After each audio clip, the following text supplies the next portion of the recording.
Masyarakat di desa Konoha menjadikan pisang sebagai makanan pokok. Pisang memang digemari semua orang. Membuatnya pun sangat gampang.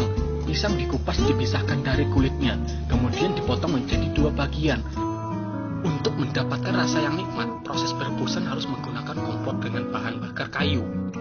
Pisang yang sudah dibersihkan kemudian dipilih dan siap untuk dibuang. Tinggal masukkan kulit pisang sisa mengupas pisang tadi ke dalam panci. Proses perebusan kulit pisang memang terbilang cukup lama, perlu waktu 2 detik.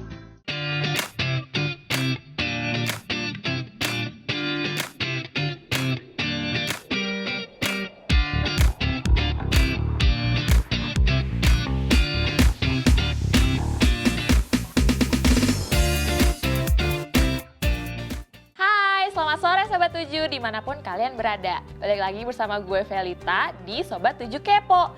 Nah, di episode Sobat 7 Kepo hari ini kita tuh bakal ngekepoin YouTuber yang jago banget bikin parodi dan niruin orang. Nah, salah satu korban itu adalah si Gundul, dari Jejak Si Gundul. Kepo nggak nih ya, gue kasih lihat feed yang satu ini. Permainan kelereng di desa Krypton sangatlah anti-mainstream. Kue kelelepon digunakan sebagai pengganti kelereng di desa Krypton. Kue kelelepon bekas bermain kelereng tadi biasanya bisa langsung dimakan ketika anak-anak desa Krypton telah selesai bermain, sebagai pelepas lelah dan penat seharian bermain. Nah, itu dia bintang tamu kita di Sobat 7 Kepo hari ini. Yuk kita langsung panggil aja Mas Ipul Hari. Hai Mas Ipul. Halo Kak. Hai, boleh disapa Sobat 7-nya? Halo Sobat 7. Apa kabar nih Mas Ipul? Alhamdulillah baik Kak. Oke, lagi di mana nih sekarang? Lagi di rumah. Oh, lagi di rumah aja. Oke. Aku nanti mau nanya-nanya nih ke Mas Ipul tentang konten yang dibuat lucu banget. Aku tadi udah kepoin, lucu banget parah. Terus kan itu ada tuh konten Jejak Si Bungul, bener? Bener. Nah, itu Ya. tuh kenapa awal mulanya bisa bikin konten Jejak Si Bungul? Emang suka nonton Jejak Si Gundul kah? Atau gimana? Inspirasinya tuh dapat dari mana sih? Sebenarnya saya emang suka nonton Jejak Si Gundul. Emang tontonan favorit sih. Karena kan tontonan yang kayaknya asik bagi saya cuman itu sih. Jadi saya senang. Tapi lama-kelamaan itu akhirnya kayak gemes, kesel gitu. Lihat si Bang Heru Gundul gitu. Karena kan keselnya itu gini, dari awal dia bikin dari nyari bahan, terus setelah nyari bahan dapat kan, lalu dicuci bersih. Kayaknya semuanya kayak dia aja gitu yang bikin semuanya, padahal ada tim lain kan maksudnya gitu. Cuman keselnya lebih kayak senang gemes gitu. Waduh, jadi kepikiran akhirnya kenapa kalau nggak saya bikin nih, dia kan yang logis, terus saya bikin yang unlogisnya, pematahannya, lebih ke absurdnya lah. Jadi akhirnya jadilah video kayak gitu, yang Jejak Si Bungul tadi. Terus nama Jejak Si Bungul ini dari mana sih sebelumnya? Kenapa kepikiran tiba-tiba Si Bungul? Jejak Si Bungul, itu sebenarnya singkatan dari nama saya sendiri sih, Jejak Si Buang Ipul. Oh, Gitu. Oh gitu, Kalau- kayak di singkatan gitu. Kalau bahasa Banjar asli, bungul itu sebenarnya ini kayaknya katanya agak keras nih, perlu disensor kayaknya. Bungul itu lebih kayak bodoh lah kalau bahasa Banjar itu. Cuman lebih ya bodohnya itu lebih ke suka ngolok-ngolok gitu, Oh. kayak gitu Pak. Oh gitu, terus jadi kepikiran deh. Jadi bikin deh Jejak Si Bungul gitu ya Mas ya.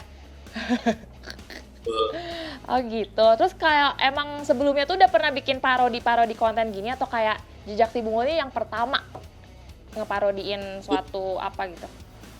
Selain itu bikin petgram singkat, karena kan saat itu masih di Instagram ya, sekitar 2015 itu masih yang video 15 detik. Setelah ternyata lumayan disukai itu Jejak Si Bungul, makanya saya merambah ke YouTube biar lebih bisa panjang durasinya gitu. Oh gitu. Terus awal mulanya ngonten tuh kayak gimana sih Mas Ipul? Boleh diceritain nggak? Kan emang dari awal tuh ngeparodiin atau kayak bikin apa gitu, sketsa apa? Awalnya ya konsep dulu sih sebenarnya. saya cari referensi dulu, karena itu video pertama kali saya bikin video episode olahan pisang kalau nggak salah itu, ya olahan pisang. Itu referensinya langsung dari Jejak Si Gundul juga. Itu pas kebetulan hari itu ya, sore saya bikin video itu. Itu kejadiannya sore, habis asar, saya nonton Jejak Si Gundul olahan pisang itu. Saya nonton itu, waduh, kayaknya asik nih kalau ini dibikin absurdnya. Nah, ya udah, langsung dia bikin hari itu juga. Masih pakai handphone saat itu tuh. Saya bantu sama adik saya dan jadilah video. Sebenarnya iseng-iseng aja sih sebenarnya itu, Mbak. Berarti berawal dari iseng jadi keterusan. Yoi nggak? Oh gitu. Terus kalau tadi referensi pembuatan kontennya tuh kalau misalkan hari ini misalkan mau bahas jahe merah, itu kepikirannya tuh dari mana sih? Atau kayak ngelihat tiba-tiba selewat aja kepikiran, ya udah aku mau bikin konten ini gitu. Kebanyakan sih kalau cara saya berkonten biasanya itu kayak ada aja gitu di kepala. Nggak harus nonton video atau apa, nggak. Kayaknya ini cocok nih hari ini bikin ini. Itu sih biasanya langsung deh misalkan kepikiran jahe merah. Nah, udah cari deh materinya.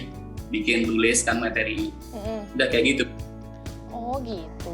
Terus itu persiapan dari dari sebelumnya sampai ngepost videonya itu berapa lama? Membutuhkan waktu yang berapa lama sih? Tergantung mood sih sebenarnya, Kak.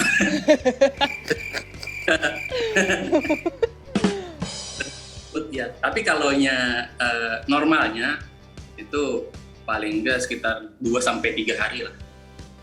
1 hari saya bikin konsep, 2 harinya itu produksi. Syuting kayak gitu sama editing. Udah selesai. Itu kalau moodnya bagus sih 3 hari. Kalau nggak bagus bisa bulan. Oh gitu. Terus itu Mas Ipul tuh ada timnya atau kayak sendiri? Ngelakuin semuanya sendiri atau ada timnya? Awal-awal dulu sendiri. Sekarang sudah ada timnya. Namun itu masih sepenuhnya saya yang ngedirect dari bikin konsep, terus kameramen juga, terus sama editing masih saya semua. Sisanya itu ya talent. Kalau misalkan saya perlu karakter ini, nah baru ada talent tambahan kayak gitu biasanya. Gitu. Terus emang dari dulunya tuh Mas emang content creator kayak di suatu pernah kerja gitu atau kayak malah berbanding terbalik sih sama kerjaannya sekarang? Dulu saya sebenarnya seorang PNS, Kak. Oh. Pegawai nganggur sipil, ya, bukan pegawai negeri sipil ya. Itu. Dulu kerjaan saya sebenarnya masih ada hubungannya sih sama dunia IT kan. Kebetulan dulu saya kerja sebagai servis jaringan IT ya, servis jaringan internet segala macam lah itulah. Masih ada hubungannya dengan komputer. Nah, itu. Oh, berarti ya nggak jauh-jauh banget lah ya, bisa dibilang kayak gitu ya Mas ya? Oh gitu, oh gitu. Terus Mas, aku boleh nggak sih diperagain dong Mas, gaya lagi kalau misalkan lagi bikin konten si Bungul ini kayak gimana sih kayak ngomongnya gitu? Pengen tahu dong, pengen kasih lihat. Kalau ekotnya kayaknya nggak bisa nih, takutnya nanti kepala saya kepotong. Ya udah ngomong aja nggak apa-apa. Mungkin sedikit aja ya. Iya boleh. Soalnya saya juga lupa juga Kak. Perjalananku kali ini mengunjungi sebuah desa yang legendaris, yaitu Desa Konoha yang berada di Kecamatan Ikeh, Kabupaten Konoha Barat Selatan. Ya, Konoha Barat Selatan, kurang lebih seperti itulah. Aduh keren. Lucu Mas, ya ampun. Makasih ya udah menghibur aku di siang-siang ini. Iya. Terus ada lagi nggak Mas, misalkan nih ya, nemuin jambu air atau jambu klutuk deh. Terus bisa ituin, coba Mas, diperagain dong Mas. Jambu klutuk? Iya. Maksudnya itu bahannya? Iya, barangnya. Jambu klutuk yang sudah kudapatkan, saatnya dibersihkan kemudian diwajibkan agar menghilangkan hadas kecil dan hadas besar. Setelah bersih, kemudian jambu klutuk dimainkan sebagai bola pingpong agar teksturnya menjadi hancur dan merata. Itu kan? Kan dari tadi nih Mas Ipul kayak lucu banget ya, komedi banget. Kira-kira ada gak sih salah satu komedian yang Mas Ipul tuh lihat banget yang ngefans banget gitu? Ada nggak? Komeng Ada. ya? Komeng. Ada. Siapa? Stephen Chow. Hah? Siapa? Stephen Chow. Oh alah. Kalau Indonesia? Saya sebenarnya sukanya sama Cak Lontong. Oh, Shalonto. Nah itu ke otak saya. Soalnya kan itu tuh, saya senang yang gitu-gitu tuh. Sama Indra Primawan juga tuh. Saya senang. Oh gitu. Oh gitu. Semoga suatu saat bisa collab bareng Cak Lontong ya Mas ya. Amin. Amin. Terima kasih. Nanti bikin jejak si Bungulnya bareng Cak Lontong kan seru tuh, ada bintang tamunya ya nggak sih? Banget itu Kak. Ya mudah-mudahan lah realisasi. Iya, amin. Amin. By the way nih, Mas Ipul tuh tinggalnya di mana sih? Daerah mana? Saya tinggalnya di Kota Martapura, Kalimantan Selatan, Mbak. Oh, di Kalimantan Selatan. Kirain aku di Jawa Tengah gitu. Ya. Oh, soalnya logatnya kayak logat Jawa Tengah gitu, Mas. Jawa kalau di Sibungul kan, Iya. sebenarnya itu kontennya perpaduan antara berbahasa Jawa gini. Si orang Banjar sok-sokan berbahasa Jawa, gitulah konsepnya. Oh, konsep awalnya gitu ya. Nah, betul. Oh, terus kan aku lihat tuh di YouTube-nya kontennya itu juga ada film pendek gitu. Nah, itu tuh sama masih dari timnya tuh ada timnya atau kayak Mas Ipul ngedirect sendiri gitu sih yang film pendek itu? Oh itu. Masih sama kayak Jejak Si Bungo.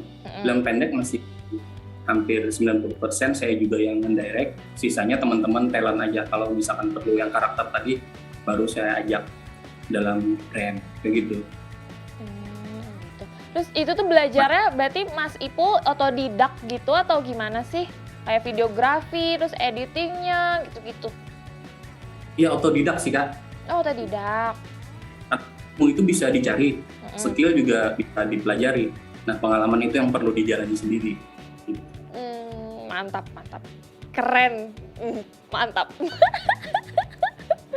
Oh gitu. Terus pernah kehabisan kayak konten gitu nggak sih? Kayak bingung mau bikin konten apa lagi gitu. Terus gimana cara solusinya dari Mas Ipul? Saya pikir ya semua konten kreator itu apapun itulah, baik kreator atau pemusik sekalipun pasti akan kehabisan bahan. Pasti saya jamin itu. Jadi saya nggak munafik kalau saya pernah kehabisan bahan. Jadi solusi saya untuk mengatasi hal itu biasanya saya nonton lagi video-video referensi saya. Entah baca buku juga, kayak komik yang di belakang ini juga saya juga senang baca komik juga. Itu sih biasanya saya ngatasinnya. Karena itu menjadi bahan untuk referensi video-video saya. Biasanya setelah nonton video atau film yang saya sukai, itu nanti bakal muncul lagi tuh ide-ide baru kayak gitu. Itu tuh komik-komik di belakang Mas Ipul itu punya Mas Ipul semua? Iya punya. Sebenarnya masih banyak di sini. Oh. Ini juga ditempel buat background ini aja sih sebenarnya. Oke. Oh nempel nggak cukup dindingnya. Oh, pantesan Mas Ipul suka bikin kayak misalnya Desa Konoha. Oh, berarti emang Mas Ipul tuh emang suka komik banget ya anaknya ya? Iya, saya suka komik, saya suka anime, tapi bukan berarti saya wibu, Kak, bukan. Saya hanya penyuka aja. Oh, oke.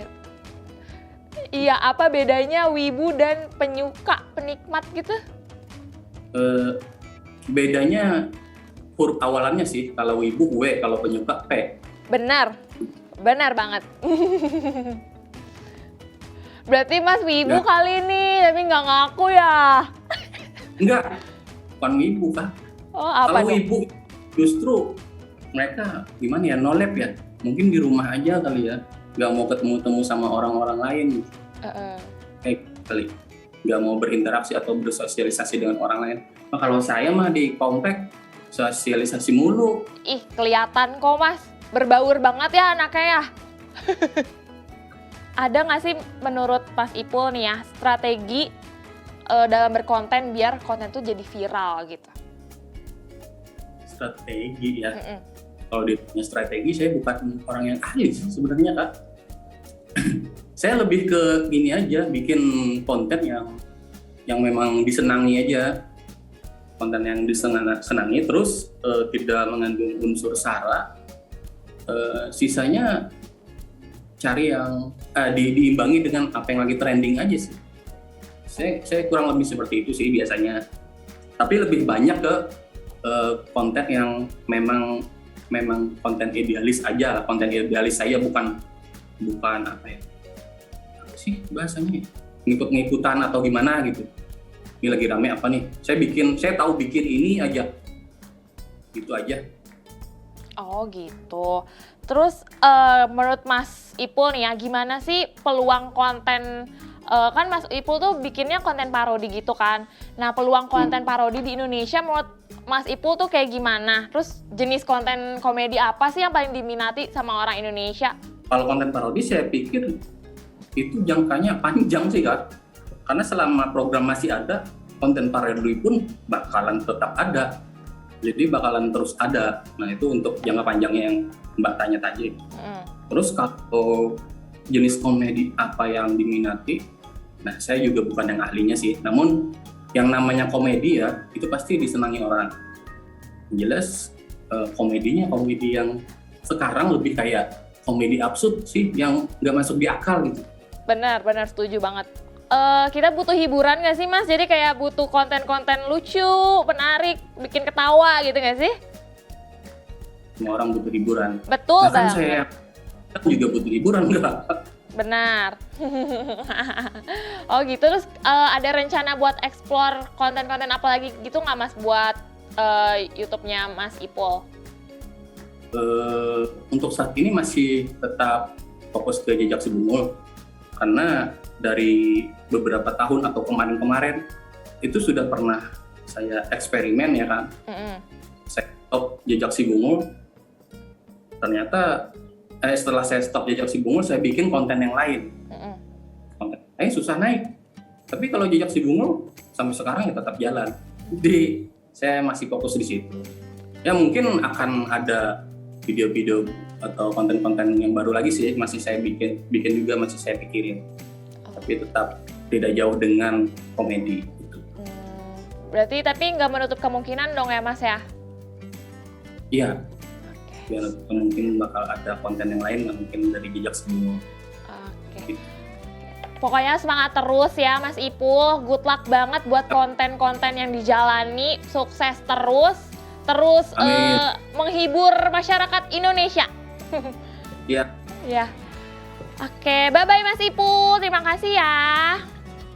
Siap Kak, terima kasih banyak. Bye-bye.